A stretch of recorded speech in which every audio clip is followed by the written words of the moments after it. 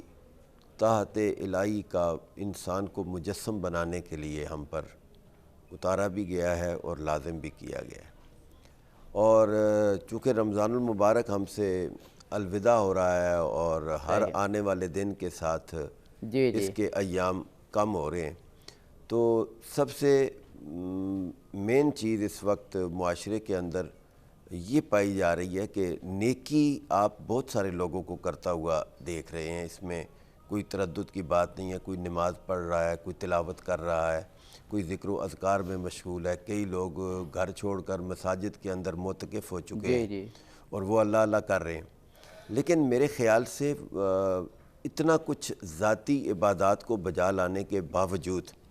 میں اپنے ساتھ والے کو بچانے کے لیے تیار نہیں ہوں۔ ضرورت اس وقت اس بات کی شدت سے محسوس ہو رہی ہے کہ کیا رمضان اور کیا غیر رمضان، کیا ایک ماہ اور کیا 11 ماہ، ہمیں اپنی اس سسکتی، لرزتی، ڈگمگاتی، ڈوبتی ہوئی انسانیت کو ساحل تک، کنارے تک لے کر جانا ہے، جو اس وقت مختلف قسم کی علائشوں میں لتھڑ چکے ہیں۔ اس لیے اللہ کے فرمان کے مطابق کہ بھی بہترین بندہ وہی ہے جو قول کے اعتبار سے رب نے بہترین قول اس بندے کا کہا ہے جو اللہ کی طرف بلاتا ہے۔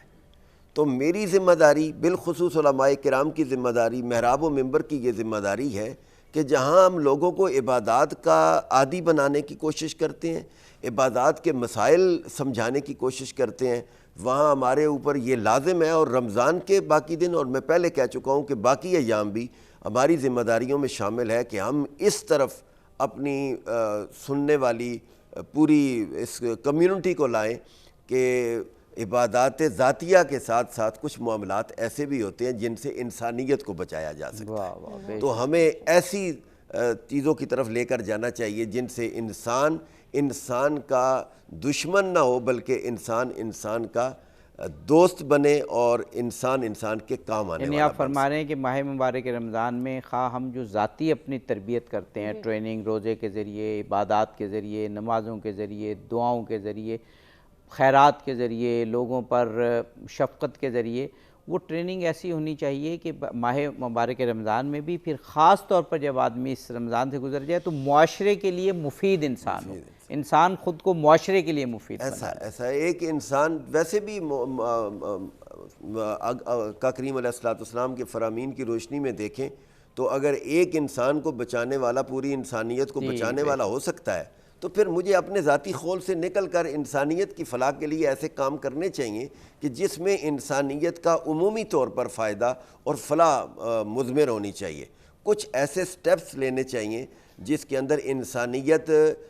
کرانے کی بجائے وہ سکھ کا سانس لینے لگے۔ بڑی آپ خوبصورت بات کر رہے ہیں کہ ماہ مبارک رمضان کو عام طور پہ ہم اپنی انفرادی تربیت کا ذریعہ سمجھتے ہیں، لیکن آپ اس طرف ہماری توجہ مبذول کروا رہے ہیں کہ انفرادی تو ہے ہی، لیکن ہمیں اجتماعی حوالے سے اپنے آپ کو ایک ایسا معاشرہ ڈیولپ کرنے دینا چاہیے کہ جو سب کے لیے مفید ہو اور سب اس میں رشد و ارتقا کر رہے ہیں۔ ایسے ہی جیسے آپ کا یہ فورم ہے، ہمارے محراب و منبر ہیں، ہمارے دیگر جو قومی فورمز ہیں، ان کو اس طرف آنا چاہیے کہ وہ ایک انسان کو انسان بنانے پر توجہ دیں۔ چاہے جائے کہ وہ لمبی نماز، اگر عبدی صاحب میں اپنے گھر میں رات ساری نفل پڑھتا رہوں تو وہ میری ذات کا فائدہ ہے، لیکن اگر میں امر بالمعروف نہی عن المنکر کا فریضہ اس طور پہ ادا کروں کہ کسی کا دل بھی نہ توڑوں اور لاکھوں دلوں کو جوڑ کر میں ایک ایسی چین بنا دوں کہ دنیا دیکھ کر حیران ہو جائے کہ یہی تو ملت واحدہ ہے، تو اس رنگ کی طرف ہمیں لے کر جانے کی رمضان المبارک میں بالخصوص بہت زیادہ ضرورت ہے۔ اور اسی لیے اللہ نے اس بندے کے قول کو بہترین قول کہا ہے جو اللہ کی طرف بلاتا ہے، اور اللہ کی طرف بلانے کا مقصد یہی ہے کہ احکام الہیہ کی طرف بھی بلایا جائے اور اللہ کی جو مخلوق، اللہ کا کنبہ ہے، اس کی ہمدردی کے جذبات بھی انسان کے ذہن کے اندر اجاگر کیے جائیں تاکہ وہ ایک اچھا اور کامل انسان بن کے معاشرے کے سامنے آئے، اور پھر اس کے اندر یہ جذبہ شدت کے ساتھ ہو کہ وہ لرزتی، سسکتی اور آؤ بکا کرتی ہوئی انسانیت کے لیے اچھا کردار ادا کرے۔ ہمیں ایک بریک کی جانب جی ناظرین، ہمیں بریک کی جانب بڑھنا ہے، بریک سے واپس آتے ہیں، اس خوبصورت گفتگو کے سلسلے کو آگے بڑھاتے ہیں۔